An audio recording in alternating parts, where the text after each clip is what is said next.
എന്തൊരു സ്വരശുദ്ധിയാ ഗോപിയയ്ക്ക്. അത് മാത്രമോ, സൂര്യൻ ഉദിക്കുന്നതിന് മുമ്പ് എണ്ണീറ്റ് ആ വീട്ടിലെ സർവ്വ പണിയും ചെയ്യും. നല്ല കൈപുണ്യം, കുടുംബത്തിന്റെ ഐശ്വര്യം ആ കുട്ടി. അമ്മേ, ഞാനൊരു കാര്യം ചോദിക്കട്ടെ? അതെ, നമ്മുടെ ഉണ്ണിയേട്ടന് വേണ്ടി എന്തുകൊണ്ട് ഗോപിക ആലോചിച്ചൂടാ? എന്റെ മനസ്സിൽ അത് നേരത്തെ തോന്നിയതാ. അവൻ ദുബായിൽ നിന്ന് വന്നിട്ട് പറയാമെന്ന് കരുതി ഇരിക്കുകയായിരുന്നു. ആഹാ, അമ്മ ഞാൻ ഇപ്പൊ വന്നെ. എടി,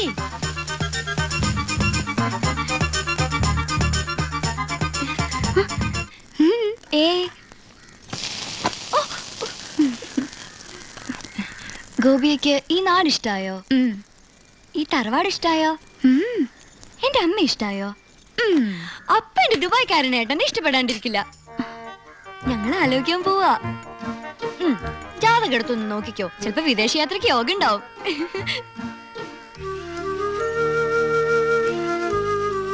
വന്നേ, ഒരു കാര്യം പറയട്ടെ. എന്താടാ പറ, എനിക്ക് ജോലിയുണ്ട്. അമ്മയ്ക്ക് അപ്പുറത്തെ ഗോപിയെ കുറിച്ച് എന്താ അഭിപ്രായം? ആ കുട്ടി അമ്മയുടെ മരുമോളായിട്ട് വരുന്നതില് വിരോധമുണ്ടോ? എന്റെ മനസ്സിലൊരു ആഗ്രഹം. നീ മിണ്ടായിരടി, ഞാനൊന്ന് പറഞ്ഞോട്ടെ. മോനെ, അത് അമ്മേ, ഇന്നലെ ഞാനൊരു സ്വപ്നം കണ്ടു. ഗോപിക കല്യാണ പെണ്ണായിട്ട് അണിഞ്ഞൊരുങ്ങി വരുന്നതും കത്തിച്ച് പിടിച്ച നിലവിളക്കായിട്ട് അമ്മ സ്വീകരിക്കുന്നതും. കല്യാണമൊക്കെ ഉണ്ണിയേട്ടൻ വന്നിട്ട് മതിയെന്നേ. അതിനു മുമ്പ് നമുക്ക് ഉറപ്പിച്ചു വെക്കാലോ. ഏട്ടൻ നിൽക്കുമ്പോ അനിയന്റെ കല്യാണം നടത്തുക എന്ന് വെച്ചാ അമ്മ എന്തായി പറയണേ? ഞാൻ ഗോപികയെ ഉണ്ണിയേട്ടന് വേണ്ടി ആലോചിക്കുന്ന കാര്യാ പറഞ്ഞത്. ഗോപിക ഉണ്ണിയേട്ടന്റെ വധുവായിട്ട് വരുന്നതാ ഞാൻ സ്വപ്നം കണ്ടത്. നീ എന്നെ തീ തീറ്റിച്ചല്ലോടാ. അപ്പൊ ഏട്ടൻ ദുബായിൽ നിന്ന് വന്നാലുടൻ കല്യാണം.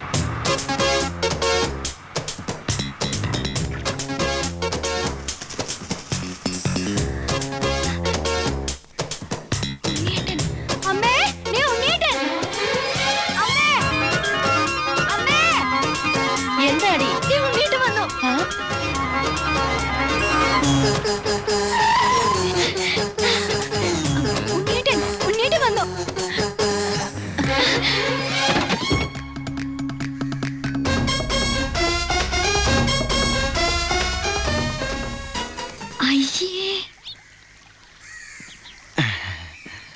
ഇതെന്റെ ഉണ്ണിയേട്ടനൊന്നുമല്ല, ഇതേതോ പിച്ചക്കാരൻ ലോട്ടറി അടിച്ച പോലെ ഉണ്ട്. അനിയനാ? ആരുടെ അനിയൻ? അല്ല, ഉണ്ണിയുടെ അനിയനല്ലേ? അതെ. ആ, ഞാൻ ഉണ്ണിയുടെ ഫ്രണ്ടാ. ദുബായിൽ നിന്നാണ് വരവ്. എന്റെ പേര് ബിജു. BIJU, ബിജു. നല്ല പേരല്ലേ?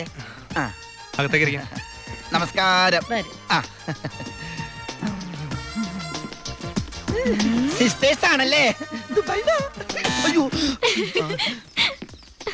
ആളെ കണ്ടപ്പോ ഒന്ന് പേടിച്ചുല്ലേ? പേടിക്കണ്ട, എന്റെ ഏട്ടൻ നല്ല സുന്ദരക്കുട്ടപ്പനാ. ആദ്യം അനിയൻ ഇരിക്കി. ഞങ്ങൾ ദുബായിക്കാരെ ഇരുത്തിയിട്ടേ ഇരിക്കാറുള്ളു. ഇരിക്കി. അച്ഛനാണല്ലേ? എന്റെ മോളുടെ. ഞാൻ വിചാരിച്ചു എന്റെ മോളുടെ ഇരിക്കുന്നു. ഔട്ട് ഹൗസിലെ പുതിയ താമസക്കാരാ. ആ വണ്ടി മാത്രം അവിടെ വെച്ചിട്ട് ബാക്കിയുള്ള സാധനങ്ങൾ എല്ലാം ഇങ്ങോട്ട് എടുത്തോ. എല്ലാം ഇങ്ങോട്ടേക്കുള്ളതാ. ഉണ്ണി തന്നുവിട്ടതാണേ. ഉണ്ണി വരുന്നതിനെ കുറിച്ച് വല്ലതും പറഞ്ഞായിരുന്നു? ഒന്നും പറയാൻ പറ്റാത്ത അവസ്ഥയാ. അപേക്ഷ കൊടുത്തിട്ടുണ്ട്. അപേക്ഷയോ? ലീവിനെ. വലിയ തിരക്കല്ലേ, ഒരു ദിവസം പോലും മാറിയിക്കാൻ പറ്റില്ല. അവിടെ എന്താ ജോലി? എനിക്ക് അവിടെ ഗോൾഡ് ഫാക്ടറിയിലാ ജോലി. തനിക്കല്ല, ഉണ്ണിക്ക്. ഉണ്ണി അവിടെ വലിയ പൊസിഷനിലല്ലേ? നിങ്ങൾക്കൊന്നും ചിന്തിക്കാൻ പറ്റാത്ത പൊസിഷനില് എന്ന് പറയുമ്പോ ദുബായിലെ ഷെയ്ക്കാ.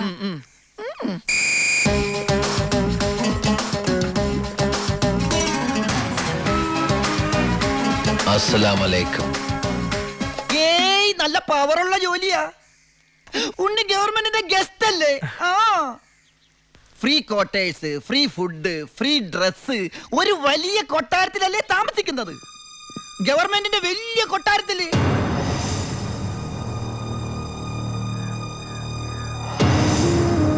ആ കൊട്ടാരത്തിൽ പ്രവേശിക്കാൻ സ്പെഷ്യൽ പെർമിഷൻ വേണം. സദാസമയം പോലീസ് പ്രൊട്ടക്ഷൻ. ഉറങ്ങുമ്പോ പോലും പോലീസ് കാവൽ. ക്ഷവരം ചെയ്യാൻ പോലും സർക്കാരിന്റെ ബാല്യക്കാരാ.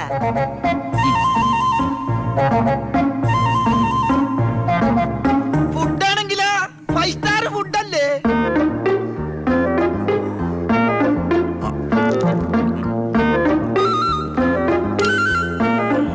ചിക്കൻ വേണോ, മട്ടൻ വേണോ, ഡക്ക് വേണോ? ഓ, ഇങ്ങനെ ഒരു മകനെ കിട്ടിയ അമ്മ ഭാഗ്യവതിയാണ് അമ്മേ.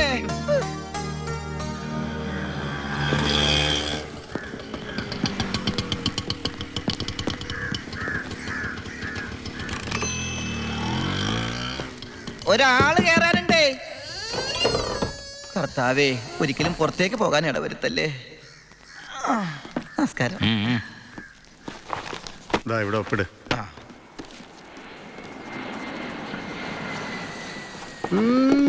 ഇത് ആരപ്പാടാ? എന്റെ അപ്പന്റെ ഒപ്പ. അപ്പം മരിച്ചപ്പോ എനിക്ക് തന്നതാ. ആ മതി മതി മതി. ഈ സാധനങ്ങളൊക്കെ സ്റ്റോറി കൊണ്ട് ഏൽപ്പിച്ച് ഡ്രസ് മാറി സെല്ലോട്ട്. ഞാനിപ്പ ഡീസന്റ് ആയി സാറേ. ഇതെന്റെ പേഴ്സല്ലേ? അതല്ലേ പറഞ്ഞ ഞാൻ ഡീസന്റ് ആയിരുന്നു. പോണ വഴിക്ക് പോലീസ് പിടിച്ചാൽ കൊടുക്കാനൊന്നും എന്റെ കയ്യിൽ ഉണ്ടായിരുന്നില്ല. തുറന്നു നോക്കിയപ്പോ അതിന്റെ അകത്തും ഒന്നുമില്ല. ഇപ്പൊ ഇതിനകത്ത് വല്ലതും ഉണ്ടടാ? തുറന്നു നോക്ക്. പറഞ്ഞു നിന്നെ പോലെ നല്ല കള്ളന്മാർ ഇപ്പൊ ഇല്ല. സാർ എന്നെ പുകഴ്ത്തരുത്, ഞാൻ പെരുങ്കള്ളനാകും. അകത്തോട്ട് പോടാ. ആ ഈ പരോള് കഴിഞ്ഞു വന്ന വഴി ഞാൻ മറന്നു.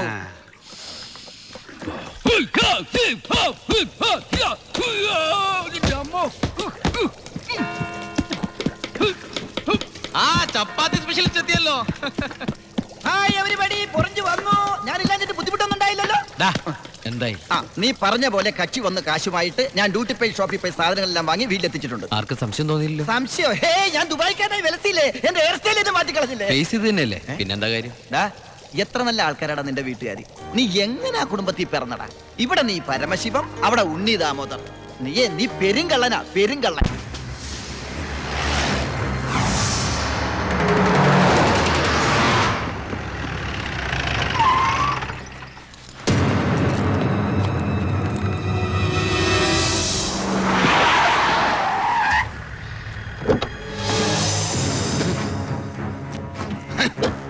നീ വിഷമിക്കണ്ട മോനെ.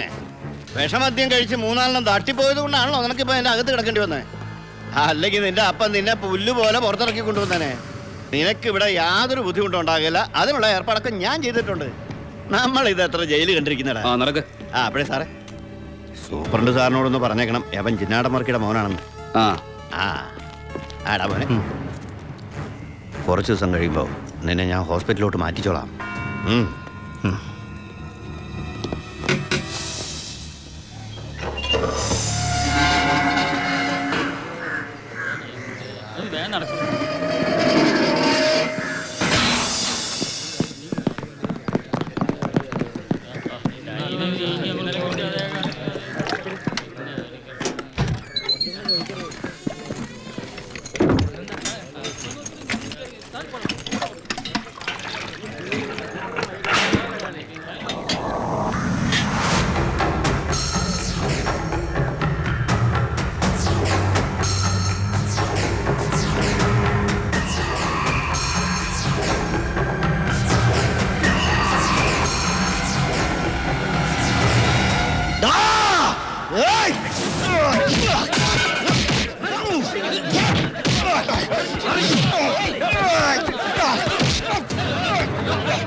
ഈ ജയിലിന്റെ ഉള്ളിൽ നിന്ന് ജീവനോടെ പുറത്തു പോകില്ല. നിന്നെ കൊല്ലും ഞാൻ. നീ കരുതിയിരുന്നോ? നിന്നെ വിടില്ല, നിന്നെ വിടില്ല.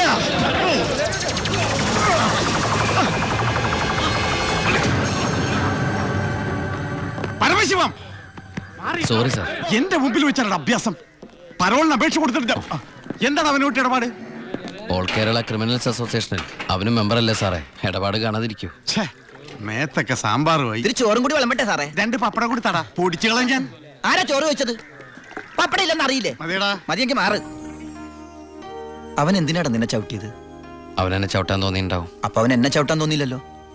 അതിന് നീയല്ലല്ലോ അവന്റെ ഏട്ടനെ കൊന്നത്. നീ ഒരാളെ കൊന്നു എനിക്ക് വിശ്വസിക്കാനാവുന്നില്ല. കേട്ടുമെടുത്തിട്ടുള്ള സാധാരണ പ്രശ്നം തന്നെ എൻ്റേതും. പക്ഷേ ഒരു നോർമൽ ആൾക്കുണ്ടാകാവുന്ന ഏറ്റവും വലിയ പ്രശ്നം സാമ്പത്തിക ബാധ്യത. കടം കൊണ്ട് നിൽക്കക്കള്ളിയില്ലാതെ ആത്മഹത്യയുടെ വക്കത്തെത്തി എൻ്റെ കുടുംബത്തെ എങ്ങനെയെങ്കിലും രക്ഷിക്കണമെന്ന ഉദ്ദേശത്തോടെ ഞാൻ നാടുവിടാൻ തീരുമാനിച്ചു. ഒരു രാത്രി എങ്ങോട്ട് പോകണമെന്നറിയാതെ നാഷണൽ ഹൈവേയിൽ ഞാൻ അങ്ങനെ നിന്നു. ഈ സമയം ദൂരെ നിന്ന് ദേവദൂതനെ പോലെ ഒരു ടാങ്കർ ലോറി വരുന്നത് ഞാൻ കണ്ടു. ദൈവം തോന്നിപ്പിച്ചാണോന്നറിയില്ല, ആ ഡ്രൈവർ വണ്ടി നിർത്തി. ഞാനും കൂടി പോന്നോട്ടെ? എങ്ങോട്ട്? അങ്ങനെ ഇന്ന സ്ഥലമൊന്നുമില്ല, എവിടം വരെ പോണു അവിടം വരെ. ആ കേറിക്കോ. ഓ അവിടെ കേറ്. സോറി.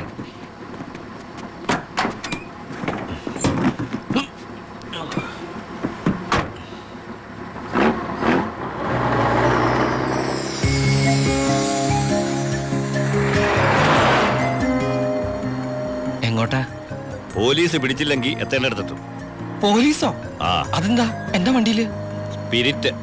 സ്പിരിറ്റോ?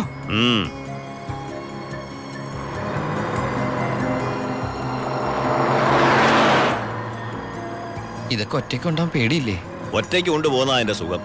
പോലീസ് പിടിച്ചാൽ എന്നെ മാത്രം നോക്കിയാൽ മതിയല്ലോ. അപ്പൊ ഈ പോണ വഴിക്ക് പോലീസ് പിടിച്ച എന്റെ കാര്യം? അത് പോലീസുകാർ നോക്കിക്കോട്ടെ. നിന്നെ പിടിച്ച എനിക്കെന്താ? നിനക്ക് എന്നെ കുറിച്ച് ഒന്നും അറിയില്ല, എന്റെ പേര് പോലും. എന്താ ബായുടെ പേര്? അത് വേണ്ട. എന്നാലും പറ ബായ്. നീ ഇപ്പൊ എന്താ വിളിച്ചത്? ബായ്. ഹായ്, അത് തന്നെ വിളിച്ചാ മതി.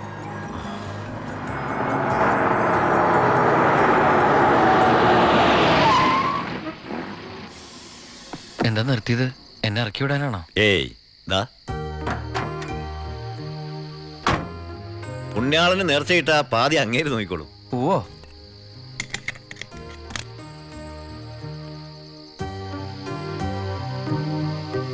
എന്റെ പുണ്യാള, നേർച്ചിടാനായിട്ട് എൻ്റെ കയ്യിലൊന്നുമില്ല. എന്നെ മുഴുവനായിട്ട് കാത്തോളണേ.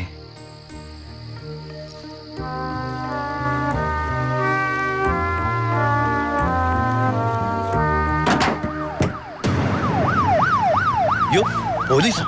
അയ്യോ,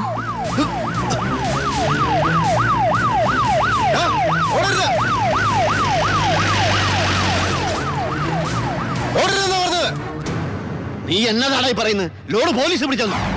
അതേ മുതലാളി, ഞാൻ ഓടി രക്ഷപ്പെട്ടതാ. ഇതിലെന്തോ ചതിയുണ്ട് ചേട്ടായി. കൊച്ചു മുതലാളി എന്നെ സംശയിക്കരുത്. വർഷം കുറെ ആയില്ല ഞാൻ നിങ്ങളുടെ കൂടെ ആയിട്ട്. എത്ര വർഷമായാലും നീ കള്ളപ്പണിയല്ലേ ചെയ്യണത്? കള്ളൻ എന്നും കള്ളൻ തന്നെയാടാ. ഇതേ ലക്ഷങ്ങളുടെ ഏർപ്പാടാ. ബേബി കുഞ്ഞേ, ചേട്ടോ, ചേട്ടാ സത്യം പറ, ഞങ്ങളുടെ ലോറിയിലൂടെ എങ്ങോട്ടാ മറിച്ചു വിറ്റത്? ഇയാളുടെ മോന്ത കണ്ടാലറിയാം 10 കാശ് കയ്യിൽ കിട്ടിയിട്ടുണ്ടെന്ന്. നമുക്ക് പോലീസ് പരാതിപ്പെടാൻ പറ്റില്ലല്ലോ, സംഗതി സ്പിരിറ്റ് അല്ലേ. ഇവനെ കൊണ്ട് സത്യം ഞാൻ പറയിപ്പിക്കാം. പറയടോ. ഞാൻ പറഞ്ഞത് സത്യമാ. നീ പറയില്ലല്ലേ? പറയടോ, ലോഡ് ആർക്കാ നീ മറിച്ചു വിറ്റത്? കുഞ്ഞൻ